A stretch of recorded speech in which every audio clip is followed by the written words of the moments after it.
The picture she was attacking was a painting of me standing over the giant Antaeus. Rachel had painted it a couple months ago.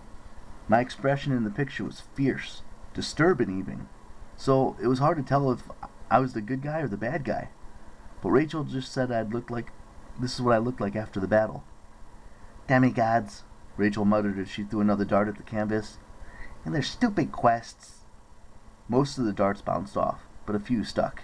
One hung off my chin like a goatee. Someone pounded on her bedroom door. "Rachel!" A man shouted. "What in the world are you doing? Turn off that!" Rachel scooped up her remote control and shut off the music. "Come in." Her dad walked in, scowling and blinking from the light. He had rust-colored hair, a little darker than Rachel's. It was smushed on one side like he'd lost a fight with his pillow. His blue silk pajamas had WD monogrammed on the pocket. Seriously, who has monogrammed pajamas? "What's going on?" he demanded. "It's 3 in the morning. "Couldn't sleep," Rachel said. On the painting, a dart fell off my face. Rachel hid the rest behind her back, but Mr. Dare noticed. "So, I take it your friend isn't coming to St. Thomas?" That's what Mr. Dare called me.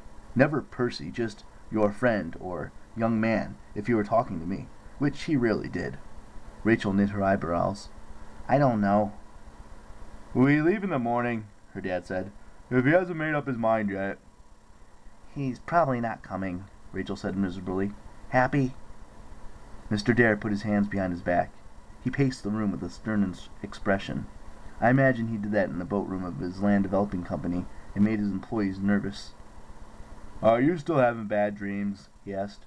"Headaches?" Rachel threw her darts on the floor. "I should never have told you about that." "I'm your father," he said. "I'm worried about you." "Worried about the family's reputation," Rachel muttered.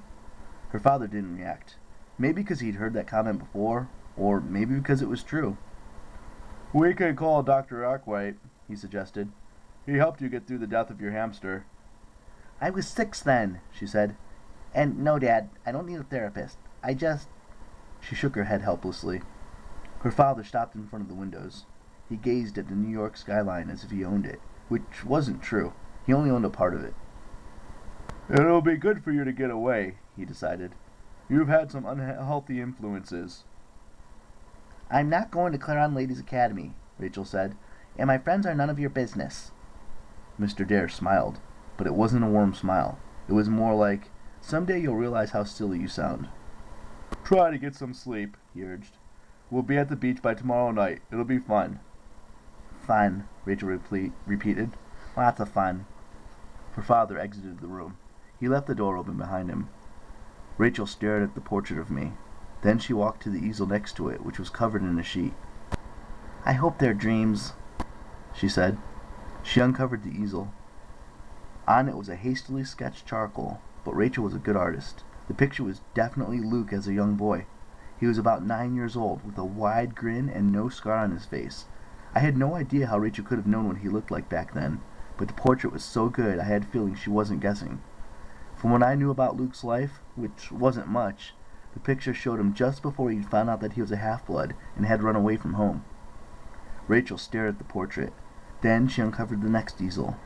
This picture was even more disturbing. It showed the Empire State Building with lightning all around it.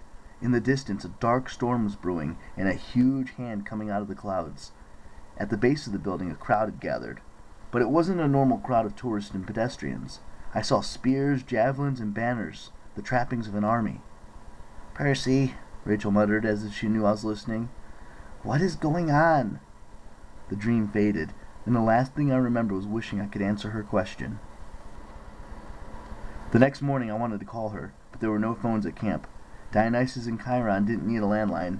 They just called Olympus with an iris message when they needed something.